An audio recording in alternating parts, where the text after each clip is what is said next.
피부과에서 어떤 시술을 받으면 잘 받았다고 소문이 날까요? 피부과에서 똑똑하게 받을 수 있는 시술들 오늘 알려드리겠습니다. 동구네가 떴습니다. 안녕하세요. 피부는 오늘도 맑음의 피부과 전문의 조홍기. 이강모. 김건입니다. 도대체 내 피부에는 뭘 해야 어울리는 건지 그 부분에 대해서 말씀드리려고 합니다. 선호하는 시술이나 각각의 프로그램은 다 다를 것 같아요. 근데 원장님들이 혹시 추천해 주실 수 있는 그런 시술들이 있을까요? 예전부터 여러 가지 시술을 받아 오셨던 분들은 또 자기만의 루틴이 좀 있는 분들도 계세요. 나는 이게 어울린다, 아니면 이거 하니까 좋더라, 이런 것들을 알고 계시는 분들도 있는데 30대 중후반이 돼서 피부 관리를 시작해 보려고 하시는 분들은 사실 자기 얼굴에 어떤 시술이 어울리는지 잘 모르시는 분들이 되게 많아요. 저는 신도시 쪽에 이제 병원을 개원하고 있어서 시술을 처음 시작해 보려고 오시는 분들이 되게 많으시거든요. 그분들은 사실 리프팅에는 어떤 종류가 있는지도 잘 모르시는 경우들이 많아서 막연히 오시는 경우들이 되게 많아요. 저는 뭘 해야 될까요? 전 어떤 걸 하면 좋을까요? 이렇게 여쭤보시기도 하거든요. 피부과를 시작하시는 분들한테는 보통 효과가 바로 보이는 시술들 위주로 하기를 추천을 드리는 편이에요. 예를 들면 잡티를 제거한다든지 아니면은 편평사마귀를 제거한다든지, 그리고 여드름 붉은 자국들이나 안 나게 하는 것들 을 먼저 추천을 드리는데 되게 가성비가 좋은 시술들입니다. 처음 오신 분한테 제일 추천드리고 싶지 않은 패키지가 어떤 게 있나요? 저는 통증이나 불편감을 중요하게 생각하는 편이에요. 그래서 너무 자국이 많이 남거나 사회생활 하시는데 불편한 치료들은 좀 권하지 않는 편이에요. 침습적 바늘을 이용한 고주파 레이저나 물광주사나 리쥬란 같은 그런 스킨 부스터 시술들은 좀 통증이 있는 편이라서 처음 시작하시는 분들께는 약간은 공포스러울 수도 있을 것 같아요. 어떤 조합으로 시술을 권유하시는 편이세요? 저는 이제 환자분 얼굴에 따라서 권해드리는데, 얼굴에 살이 좀 많고 처진 게 많은 분들은 이제 초음파 시술, 그러니까 울세라나 브이로 같은 걸 추천드리고요. 얼굴 살이 좀 없는 분들 탄력 같은 경우는 고주파를 추천드리는데 올리지오나 아니면 3딥이라고 하는 고주파를 추천드리고 있습니다. 막연히 어떤 시술이 좋다, 어떤 조합이 완벽하다라는 건 없는 것 같아요. 그것보다는 내 얼굴에 맞는 시술, 그리고 가장 효율적인 시술, 그리고 부작용이 적은 시술을 조합하는 게 되게 중요하다고 생각을 하거든요. A 패키지, B 패키지 여러 가지 조합이 있지만 얼굴에 맞게 좀 변형시키는 경우들도 있는 것 같아요. 맞아요.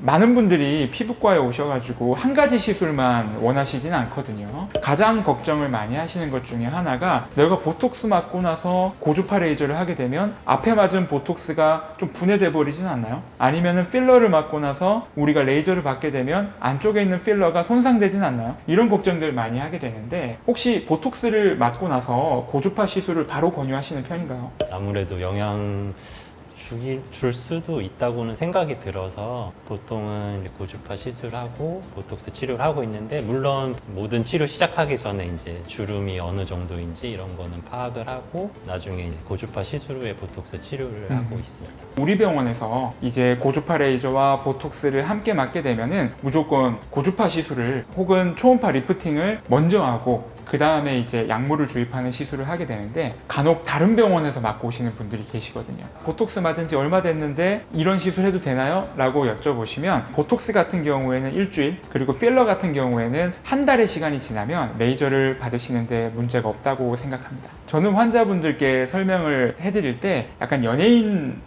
분들을 예를 드는 편이에요. 두 분 다 너무 아름다우시고 너무 훌륭한 분들이신데, 저는 고두심 선생님과 강부자 선생님을 예를 드는 편이거든요. 우리 홍기 원장님은 예를 들어서 고두심 선생님을 치료한다, 그리고 강부자 선생님을 치료한다라고 생각할 때 어떤 리프팅 레이저를 서로 추천해 주실 것 같으세요?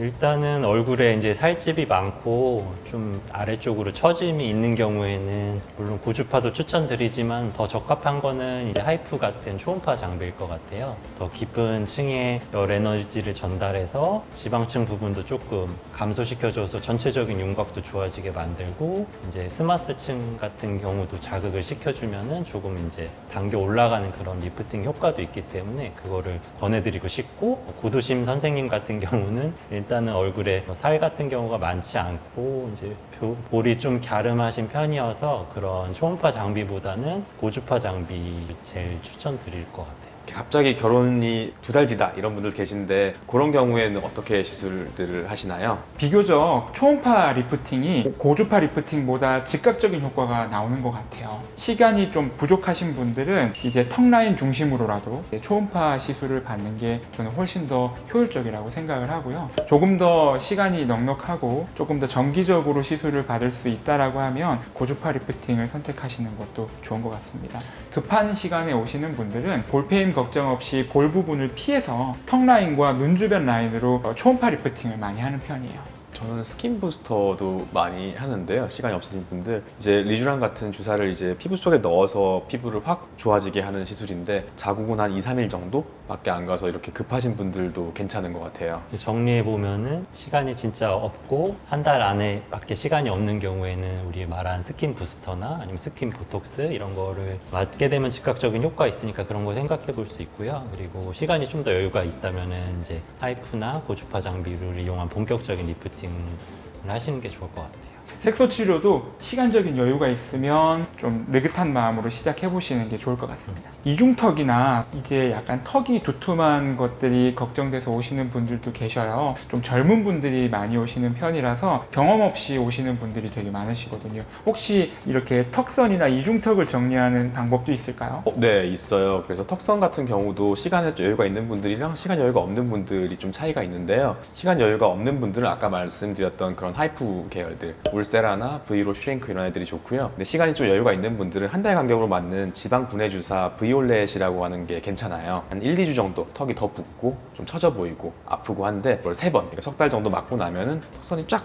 달라붙는 게 오래 갑니다. 시간의 여유에 따라서 하이프를 할지 아니면은 브이올렛이랑 하이프를 조합할지를 결정할 수 있을 것 같아요. 그러면 석 달 동안 3번이라고 말씀하셨는데 주사는 한 달에 한 번 맞는 건가요? 네, 맞습니다. 한 달에 한 번씩 맞습니다. 멍은 어떤가요? 멍이 좀 드는 편인가요? 멍이 많이 들지는 않는데요. 지방이 높다 보니까 이게 좀 더 처져 보여요. 이렇게 처음보다. 그래서 처음에는 와 이거 어떻게 사나 싶은 느낌인데 2, 3주 지나면 흡수되면서 괜찮고 2번 맞고 나면 훨씬 더 나아지시고 3번 맞으면 되게 만족도가 높은 편이에요. 그러면 전체적으로 주입된 느낌이 좀 드는 편이네요. 네, 약간 주사를 맞고 나면 약간 먹먹한 느낌이 조금 들어서 남의 살 같다는 느낌을 한 2, 3주 정도 받습니다. 우리 친구 따라 강남 간다고 너무 유행을 따라가는 건 저는 크게 의미는 없는 것 같아요. 상담을 통해서 본인의 얼굴 타입에 맞는 가장 효율적인 방법을 선택하시는 게 효과도 좋고 안전하기도 할 것 같습니다. 오늘 영상이 좋으셨다면 피부는 오늘도 맑음, 구독과 좋아요, 알림 설정 많이 부탁드릴게요. 감사합니다.